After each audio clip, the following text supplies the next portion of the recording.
Guys हमारा हो गया था शूट खत्म, तो सब खाने के लिए बैठ चुके हैं।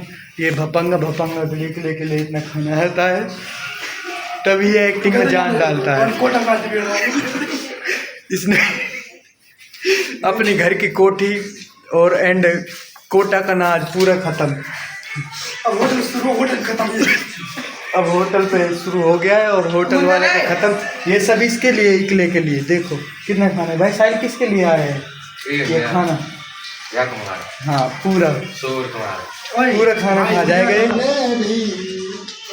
और ये अंदर हमारे बॉस